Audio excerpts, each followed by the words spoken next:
महाराजांचा, छत्रपती शिवाजी महाराजांचा, भारतीय संविधानाचा, भारतीय संविधानाचा, छत्रपती शिवाजी महाराजांचा, छत्रपती शिवाजी महाराजांचा, संविधान आंबेडकरांचा, भारतीय संविधान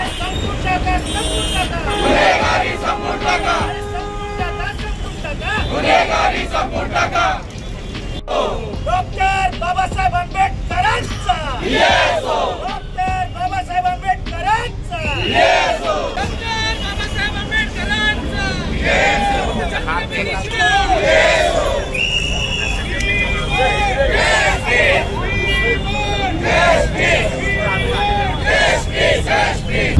तुम्हाला सर्वांना माहिती आहे, बदलापूरमध्ये जी घटना झाली त्या घटनेच्या विरोधात महाविकास आघाडीने लोकशाही पद्धतीने संपूर्ण राज्यामध्ये बंद पुकारला होता। पण भाजपच्या सध्याच्या सरकारने हायकोर्टाला मॅनेज करून हा बंद पाडायला सांगितला, बंद मागे घ्यायला सांगितला। तरी पण आम्ही नागरिकांचा आवाज, महिलांचा आवाज ते दाबू शकत नाही। म्हणून आज आम्ही हायकोर्टाचा आदर राखून या बलात्कार आणि या अत्याचाराच्या विरोधात आम्ही आज काळी तोंडाला काळी फीत लावून आणि काळे झेंडे दाखवून या सरकारचा निषेध करत आहोत। ज्या नराधमांनी हे कृत्य केले त्याला लवकरात लवकर फाशी देण्यात यावी, फास्ट ट्रॅक कोर्टमध्ये त्याला हजर करण्यात यावे, हीच मागणी आहे आमची। आणि जोपर्यंत माझ्या बहिणींना न्याय मिळत नाही तोपर्यंत महाविकास आघाडीचे कार्यकर्ते, महाविकास आघाडीचे पदाधिकारी रस्त्यावर उतरून आंदोलन करतील। आंदोलन हे जनतेचं आहे, आंदोलन हे भगिनींचं आहे, आंदोलन हे नागरिकांचं आहे। आम्ही महाविकास आघाडी फक्त निमित्त मात्र आहोत या ठिकाणी।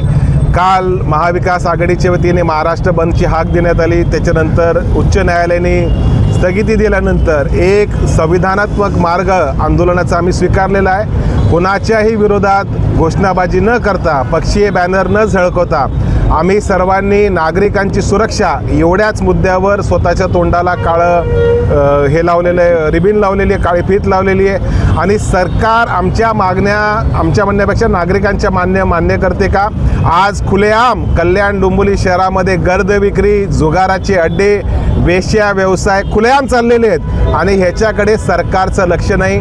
बदलापूरमध्ये जी घटना घडली, अंबरनाथमध्ये जी घटना घडली, कल्याणमध्ये पण ज्या काही घटना घडल्या हे गर्द सेवन करणाऱ्या लोकांच्या माध्यमातून घडल्या।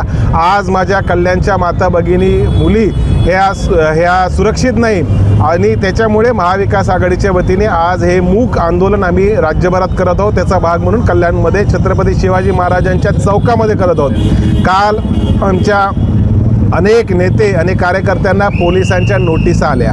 वास्तविक विद्यमान शिंदे साहेबांचं सरकार घाबरलं की महाविकास आघाडी रस्त्यावर येणार, त्यांना जनतेचा मोठा पाठिंबा मिळतोय आणि म्हणूनच काल काही भारतीय जनता पार्टीचे समर्थक लोक ही कोर्टामध्ये गेले। कोर्टाने एक निर्णय दिला, त्या कोर्टाच्या निर्णयाचा आम्ही आदर राखून आंदोलनाचा पवित्रा स्वीकारला। ह्याच्या पुढे आज इकडनं पोलिसांनी सचिन पोटे व त्याच्या कार्यकर्त्यांना, मला व माझ्या कार्यकर्त्यांना आणि शिवसेनेच्या कार्यकर्त्यांना अटक जरी केली तरी आम्ही नागरिकांच्या सेवेसाठी, संरक्षणासाठी अटक व्हायला देखील तयार आहोत।